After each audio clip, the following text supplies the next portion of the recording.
لله رب العالمين والعاقبة للمتقين والهادي إلى صراط مستقيم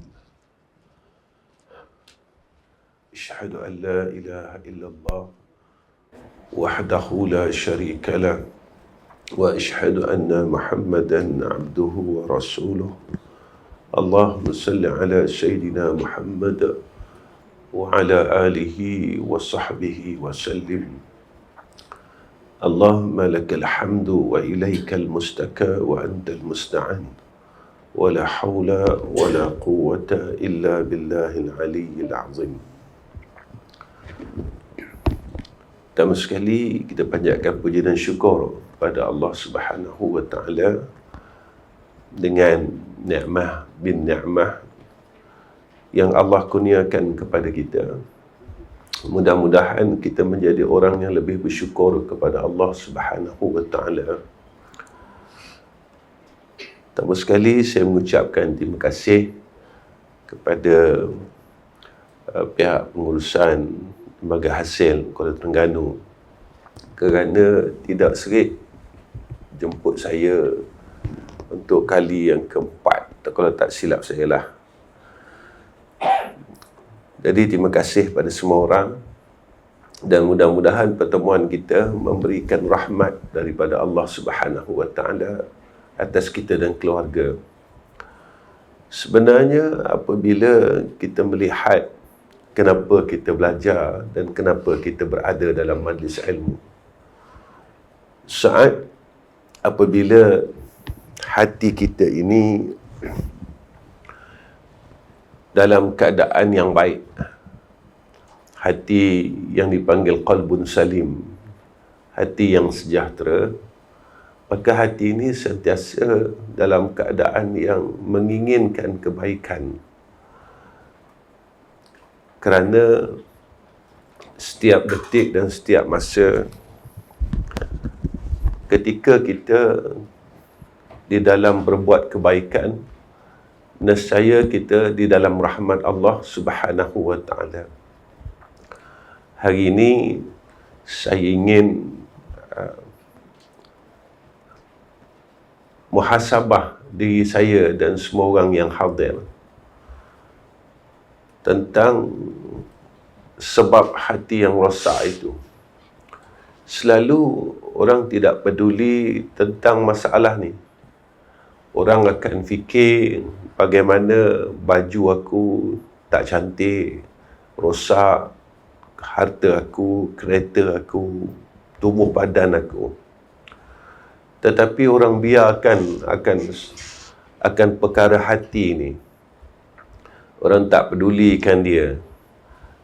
Walaupun apa yang Nabi SAW nyatakan kepada kita, Inna Allah la yanzuru ila suwarikum wa amwalikum walakinna Allah yanzuru ila qulubikum wa niyatikum. Jadi hati ini selalu orang tinggalkan dan orang tidak ambil peduli dan orang tidak fokus kepadanya. Tetapi apa yang disebutkan oleh Sayyidina Rasul, ketika hati ini baik, maka seluruh anggota kita akan jadi baik. Dan ketika hati ini dia rosak, dia mula rosak dan rosak. Sebab apa? Sebab orang tak nak pedulikan dia. Saat itu kata Nabi, semua perkara yang keluar daripada jasad ini akan rosak. Jadi kenapa dia boleh jadi rosak? Pagi ini kita bincangkan sedikit sebagai panduan untuk diri kita. Antara yang disebut oleh ulama, hati yang rosak itu yang pertama disebabkan kejahilan. Lalu orang akan berkata, bila kita sebut tentang perkara kejahilan ini, orang akan cakap, saya selalu mengaji Ustaz, saya selalu belajar. Sebab itu apabila kita masuk di dalam majlis ilmu, kita pergi masjid, kita pergi kuliah mana-mana, kita kena niatkan dalam hati. Sebab Nabi sebut innama a'malu binniyat wa innama likulli imri'in ma nawa. Kenapa aku belajar? Kalau aku pergi itu kerana aku nak jumpa kawan-kawan, maka kita tidak akan dapat ilmu yang sampai kepada maksud yang disebutkan oleh ulama. Kita akan berhimpun dengan kawan-kawan. Kalau kita duduk di dalam majlis ilmu seumpama lepas maghrib dan lepas isyak, supaya aku dapat tunggu waktu isyak, nanti sembahyang isyak aku boleh berjamaah sama. Jadi kita akan dapat tunggu masa. Ya, walaupun kita berada dalam majlis ilmu, tetapi Allah ini Maha mengetahui apa yang kita buat. Ya. Seumpama beginilah, manusia dia tidak tahu apa yang berlaku, tetapi manusia hanya melihat pada zahir. Tetapi Allah ini melihat pada batin kita. Seumpama kita bertemu dengan seseorang lalu kita senyum, manusia melihat kita ni senyum. Tetapi Allah mengetahui akan senyuman yang keluar daripada wajah kita itu. Rupanya senyum yang kita buat-buat itu adalah dengan hati yang terlalu benci, supaya orang yang kita senyum tu tidak tahu bahawa aku benci dia. Maka kita buat-buat senyum. Pada zahir manusia, mereka mengukur daripada segi lahiriah. Tetapi kena ingat, wallahu yanzuru ila qulubikum, dan Allah itu melihat akan hati-hati kamu. Sebab kita tidak akan lepas daripada pandangan Allah. Ini yang saya nak maksudkan. Sebab itu, kenapa orang kata saya selalu pergi majlis ilmu tapi saya masih dalam keadaan yang jahil. Maka perbetulkan niat. Perbetulkan niat. Kenapa aku belajar? Sebab itu Imam Al-Ghazali rahimahullahu ta'ala menyatakan kepada kita, tujuan kita belajar ini supaya kita jadi hamba yang takut kepada Allah. Ada orang yang dia bukan niat belajar, dia niat selain daripada belajar. Sebab itu dia tidak dapat ilmu. Ada orang yang dia niat belajar dan dia nak dapat ilmu. Sebab itu dia banyak tahu. Tetapi semakin dia belajar, dirinya tidak pernah berubah. Semakin dia belajar, diri dia tidak pernah bersikap yang lebih baik. Sebab itu kadang-kadang kita melihat, lalu kita berkata, makin mengaji, makin jahat pula. Kita akan kata macam tu. Sepatutnya makin kita belajar, kita menjadi insan yang lebih baik. Ya. Sebab apa? Sebab ilmu itu cahaya. Ketika cahaya ini masuk ke dalam hati sanubari kita, dia akan menerangi jiwa kita. Sebab itu, ilmu ini bukan sekadar untuk kita himpun dan kita kumpulkan. Dia kalau kita beroleh ilmu tetapi kita tak bertambah menjadi lebih baik, saat itu sama macam kita bagikan rantai dan gelang emas kepada seorang bayi. Kita dapat seorang anak bayi, umur baru 2 bulan. Lalu kita belikan rantai, kita belikan gelang. Dan dia tak tahu pun, dia tak suka pun benda tu, dia tak gembira pun. Saat kita pakaikan dia gelang dan rantai, dia tak gembira. Tetapi yang suka siapa? Si pemberi gelang, si pemberi rantai. Kita yang pakaikan, kita yang suka. Padahal si penerima ni tak ada rasa apa-apa. Kenapa dia tak rasa apa-apa? Sebab dia masih tidak tahu apa harga dan nilai akan pemberian seseorang itu.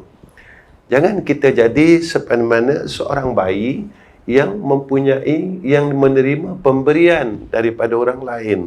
Dia tak pandai nak bersyukur. Dia tak pandai nak cakap terima kasih. Dia tak tahu apa yang dia dapat.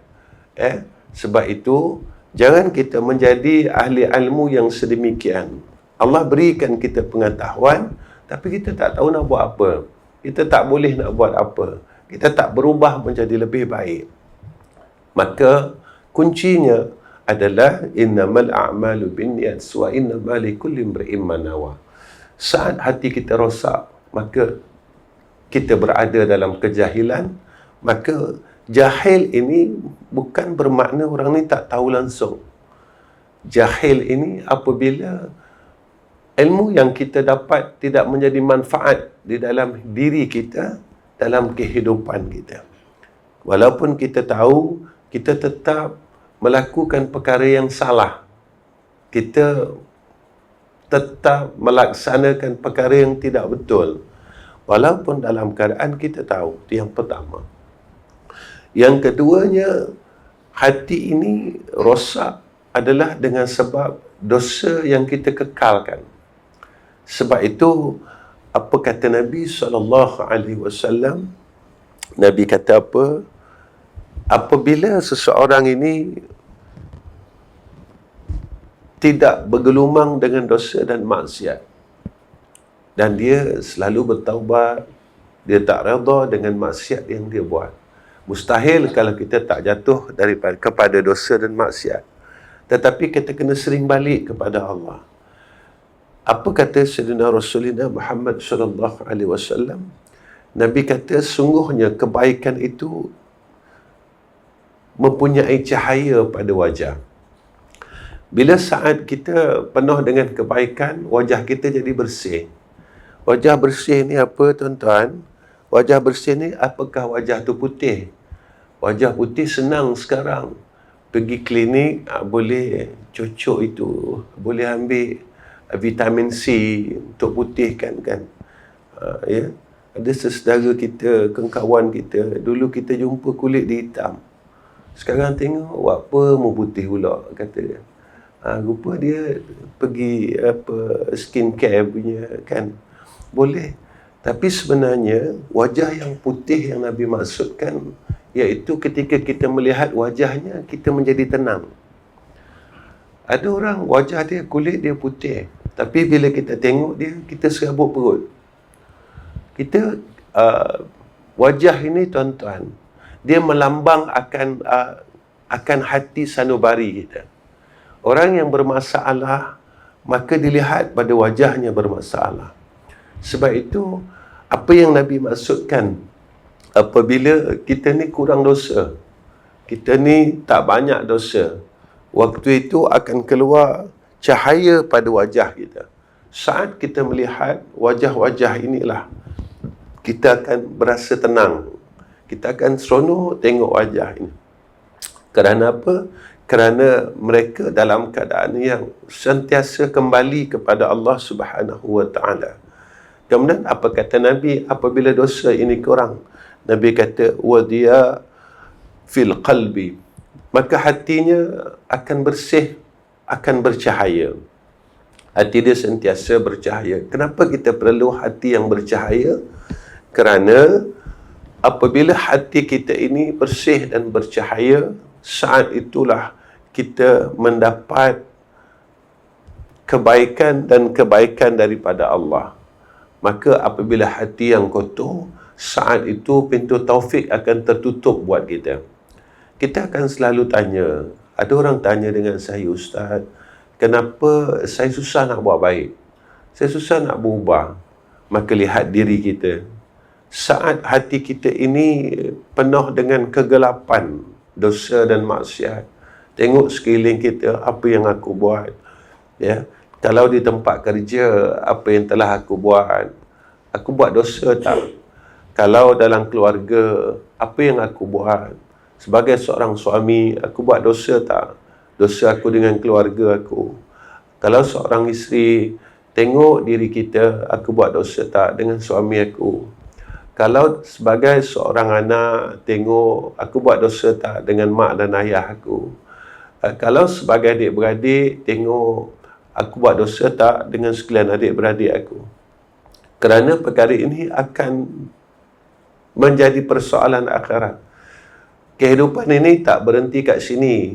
Ini kena letak di sini. Kehidupan yang kita lalu sekarang, dia tidak berhenti di sini. Bila dia akan berhenti? Ketika kita berada pada salah satu daripada dua tempat, iaitu syurga dan neraka. Saat kita berada dalam neraka, dia berhentilah. Saat kita berada dalam syurga, dia berhenti. Selagi itu, dia tidak akan berhenti.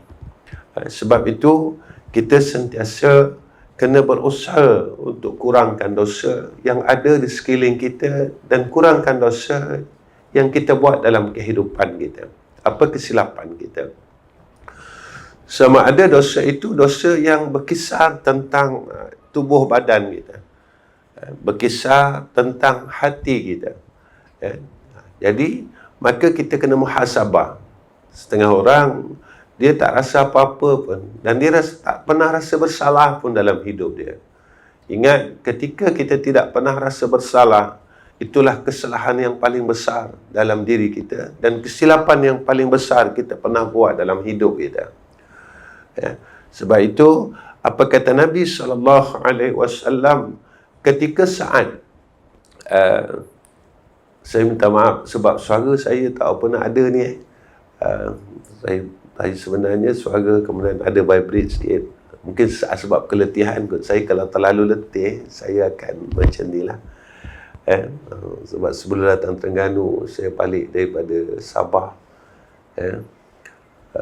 Sampai di rumah, terus malamnya saya sampai daripada Sabah. Siangnya saya terus ke Kuala Terengganu. Sebab itu, orang tanya saya, Ustaz tak penat ke? Mustahil kalau tak penat, tuan-tuan. Tetapi apabila kita melihat, kita mengharap, bukan melihat, kita mengharap akan syurga Allah. Saat itu, biarlah kita berpenat di dalam dunia, tetapi saat kita dapat berehat di syurga Allah. Dunia ni sebenarnya kelang kabut dah, tuan-tuan. Dah kelang kabut. Cuba kita lihat tentang alam sekeliling. Keluarga kita kelang kabut, keadaan tempat kerja kita kelang kabut, dan masyarakat sekeliling kelang kabut. Tuan-tuan kalau tengok orang buat kereta pun sekarang kelang kabut. Kita kadang tanya, orang nak pergi mana cepat-cepat ni? Gaduh sangat ni, buat apa? Kadang-kadang dalam hati kita tanya, buat apa jadi gini? Sebab keadaan dunia ini macam tu dah sekarang. Dan dunia ni dah terlalu penat. Dunia ni dah terlalu uzur. Kalaulah dunia ni boleh bercakap, dia akan kata, sebenarnya aku penat dah. Lelah, dia kata. Dah erok dia kata. Kalau dia boleh bercakap, tapi dia tak boleh bercakap. Jika dia boleh berkata, dia akan beritahu kita, aku dah erok aku uzur dah. Dan kita masih berada pada tahap yang sama, dan kita tidak mampu berubah. Maka inilah yang menjadi ketakutan di dalam jiwa orang-orang soleh sebenarnya. Ketika ia melihat akan ummah ini dalam keadaan yang melakukan kejahatan, kemaksiatan, dan kita lihat masalah rumah tangga terlalu kritikal sekarang. Masalah keluarga kritikal. Kita bila melihat keadaan ini, orang-orang saleh, bila dia melihat keadaan ini, sebenarnya kita tidak tahu. Mereka setiap malam menangis untuk ummah. Mereka minta dan mohon kepada Allah. Kerana apa? Kerana apa yang Nabi SAW ini pernah buat. Saat ini, mereka meminta seperti mana apa yang Rasulullah SAW minta. Baik itu ada doa kan, Allahumma fil li ummati Muhammad warhamhum rahmatan amma. Sebab itu siapa yang melazimi doa ini, maka dia mendapat kasih sayang Allah. Kenapa? Sebab kita sayang orang lain, orang yang kita tak pernah kenal, tetapi kita mohon kepada Allah agar Allah merahmati sekalian umat Muhammad sallallahu alaihi wasallam dan mengampunkan dosa-dosa mereka. Saat kita bertanya, kenapa perlu aku buat perkara ini? Saat rahmat ini turun kepada bumi, saat itulah kita berada dalam keberkatan. Saat Allah ampunkan dosa sekalian umat Muhammad sallallahu alaihi wasallam, ketika itu turunnya rahmah Allah di muka bumi ini. Sebab itu kata Nabi, masalahnya dosa ini apabila ia mula besar di dalam hati kita. Apa kata Nabi SAW? Ketika hati kita ini berada dalam keadaan yang kurang dosanya, saat itu Nabi kata rezeki kita akan luas. Allah berkatkan rezeki orang-orang saleh. Orang-orang yang dosanya diampunkan oleh Allah Subhanahu wa taala. Sebab itu di antara kenapa kita ada masalah tentang rezeki ni. Kesempitan hidup, masalah tak pernah selesai. Jangan lihat kepada masalah, tetapi lihatlah apa dosa yang masih aku buat, yang perlu aku perbaiki. Ini kata Rasulullah. Rasulullah tak pernah bohong. Kerana dosa ini dia akan mensempitkan rezeki, kata Nabi. Masalah tidak akan pernah hilang. Apa dosa kita? Tengok, sebab itu saya selalu katakan, dosa ini bukan saja dosa yang kita buat. Perintah ini bukan hanya kepada hablum minallah. Saya dah semayang, Ustaz. Saya dah puasa. Saya tak pernah tak keluar zakat. Perintah bukan terletak pada situ saja. Perintah ini ada hablum minallah dan hablum minannas. Tengok hubungan kita sesama manusia macam mana. Hubungan kita sesama pejabat, ahli, kawan-kawan kita. Ada tak kita benci-membenci di antara kita? Ada tak kita bermusuh di antara kita? Kita duduk tingkat 3, tapi kita ada musuh dengan tingkat 5. Contoh. Dan apa perintah Allah? Perintah Allah, Allah suruh kita memaafkan kesalahan orang lain. Kerana apa? Kerana Allah janjikan syurga dia. Siapa yang boleh memaafkan kesalahan orang lain, itulah di antara sifat ahli syurga yang Allah sebut dalam surah Al-Imran. Selalu orang tanya, orang cakap, Ustaz, cakap bolehlah. Maafkan tu sakit, Ustaz. Maafkan salah orang telah buat kezaliman kepada kita, pedih, Ustaz. Ingat, tukarlah kesakitan dan kepedihan itu dengan nikmat syurga. Kerana ini bukan janji saya, ini janji Allah.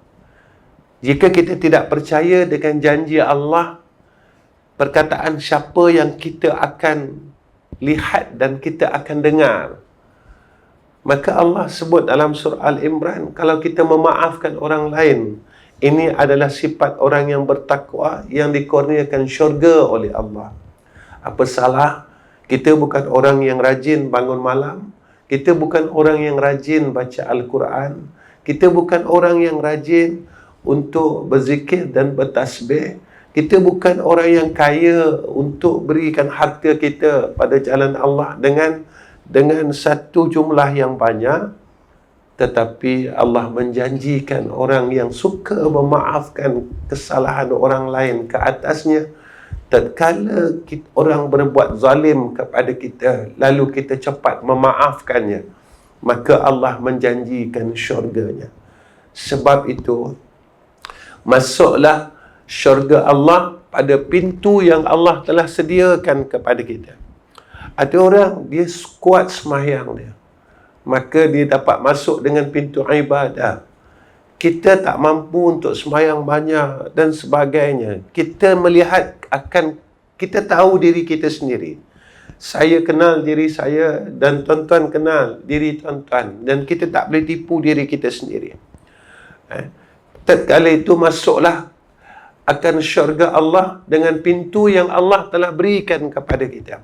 Tiap-tiap kita masing-masing ada bahagiannya masing-masing. Ada orang masuk syurga dengan pintu sedekah. Ada orang masuk kerja dengan pintu dia jaga mak ayah dia yang uzur. Adik-beradik lain tak mampu jaga, tapi dia yang mampu jaga. Perangai ayah yang uzur, mak yang uzur, memandikan sebagainya. Dalam banyak-banyak anak, Allah pilih dia seorang je. Yang lain tak mampu. Kenapa? Allah sediakan pintu syurga rupanya untuk dia atas jalan syurga dengan berkhidmat kepada mak dan ayah. Abang dia tak mampu, tapi abang dia sanggup mengeluarkan hartanya. Abang tak mampu nak buat macam tu, dia cakap dengan adik dia. Abang tak mampu nak jaga mak dan ayah, mandikan, basuhkan najisnya. Tapi Allah jadikan engkau adik anak yang mampu untuk buat segala perkara. Tapi abang mampu untuk keluarkan duit abang ini tadi untuk membiayai keseluruhan perkara kau tak payah kerja, maka abang akan berikan harta abang bahagian untuk abang berkhidmat kepada mak dan ayah. Rupanya abang dia tidak ada bahagian masuk dalam pintu anak yang berkhidmat kepada mak dan ayah, tetapi dia masuk pintu ar-rayyan, iaitu pintu orang yang bersedekah atas ibu dan ayahnya. Masing-masing ada bahagian masing-masing. Sebab itu, setiap kurnia Allah yang Allah berikan kepada kita, jangan kita lepaskan. Maka itulah jalan syurga kita sebenarnya. Yang setengah orang, oh aku macam ni, tak. Kerana Allah ini amat menyayangi hamba-Nya. Lalu Allah berikan mengikut kadar kemampuan dan jalan yang mampu kita buat. Ada orang dia tak mampu pergi masjid macam kita. Kita mampu pergi masjid. Ada orang tak mampu, tapi dia mampu buat makanan dan dia bagi makan kepada anak-anak yatim setiap hari. Kita tak mampu macam dia pula. Bila kita tengok dia, alah bagusnya, dia dapat buat makanan seminggu sekali, berikan kepada rumah anak-anak yatim, fuqara dan masakin. Tetapi aku ni kuat pergi masjid, aku dapat sembahyang jamaah 5 waktu. Kita jangan melihat ada orang Allah kurniakan kepada mereka bahagian masing-masing. Sebenarnya semua orang inginkan kesempurnaan, tetapi kita tidak akan mampu menjadi sempurna. Semua orang, saya sebagai seorang ayah, saya inginkan menjadi ayah yang sempurna, tapi saya tidak mampu, tuan-tuan. Tak mampu. Saya kalau bercakap bab ni, saya selalunya ada rasa sikit lah, rasa sedih sikit. Saya tak mampu jadi ayah yang sempurna. Tuan-tuan, saya balik daripada Sabah, malam, pukul 10 malam saya sampai. Cucu saya semua datang ke rumah, tanya khabar saya. Tak kala tu saya tak sihat, saya demam, tuan-tuan. Cucu saya, anak saya, menantu saya. Wan baik, kalau kami panggil Tok Wan. Tok Wan baik, kalau ke Terengganu panggil Tok Kia. Tok Wan sihat. Dia tengok suara saya hilang.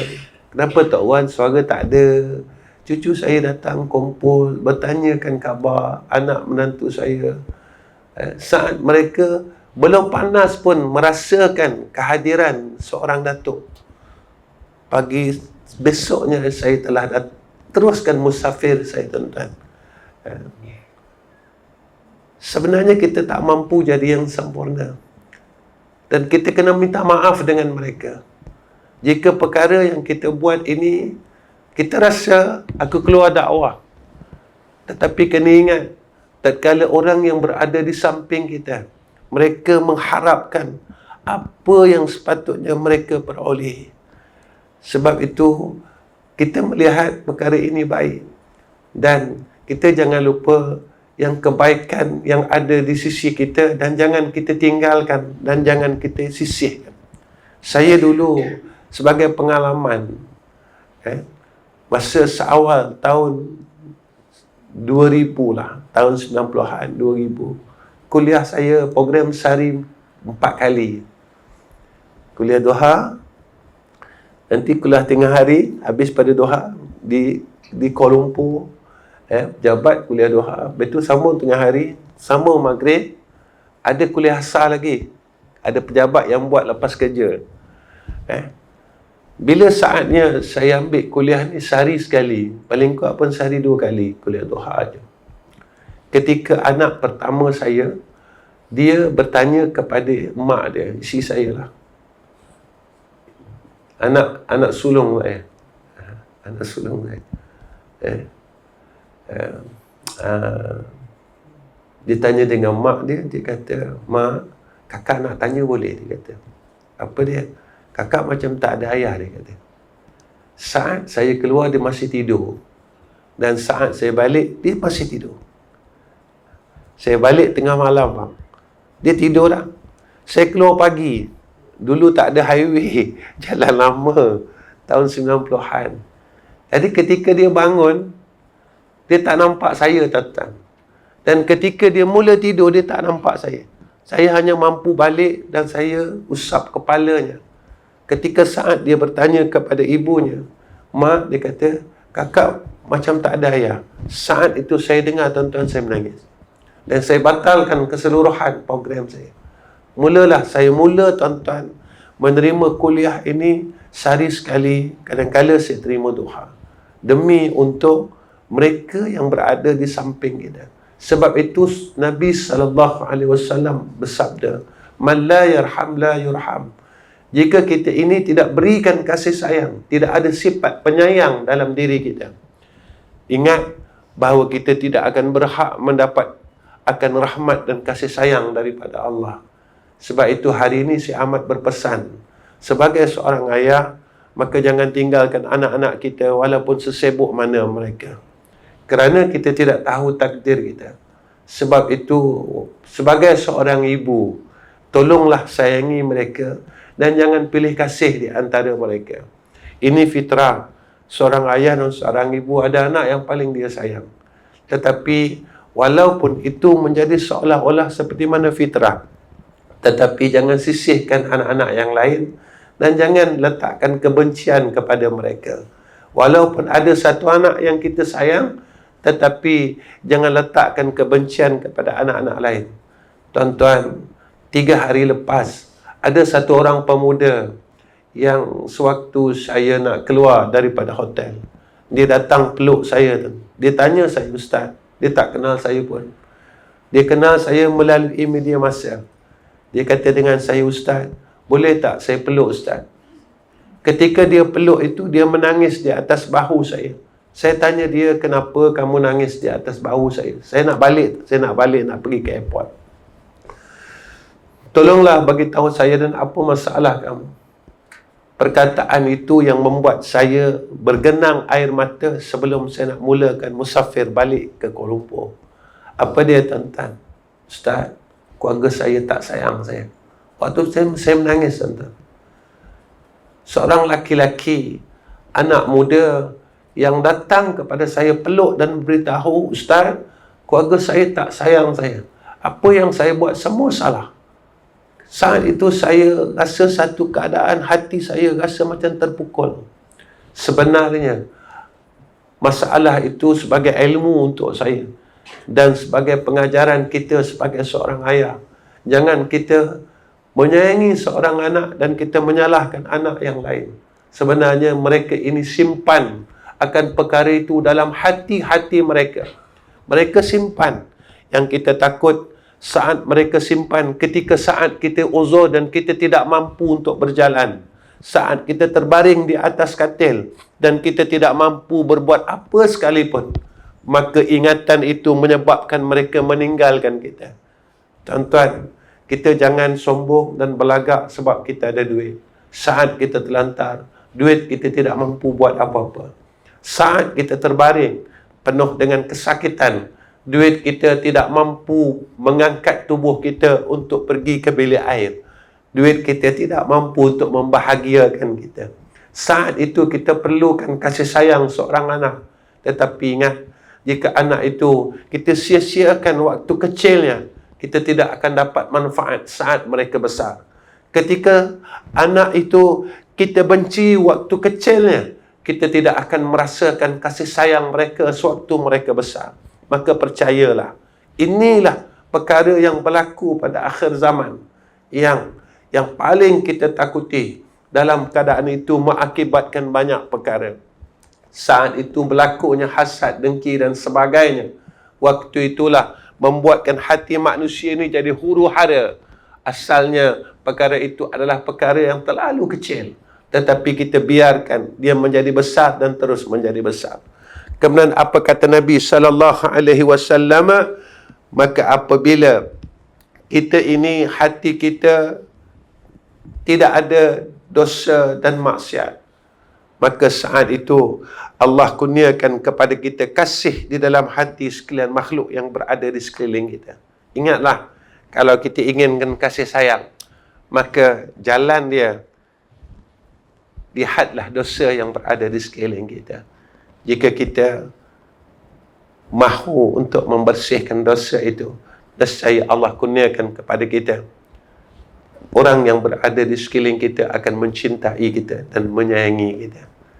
Sebab itu, sekali lagi saya berpesan, kalau inginkan baiti jannati, rumahku syurgaku, dan anak laki kita wildanu mukhalladun, dan anak perempuan kita seumpama bidadari Allah Subhanahu wa taala, maka tinggalkan dosa dan bersihkan diri daripada dosa agar kita sentiasa dicintai orang di sekeliling kita.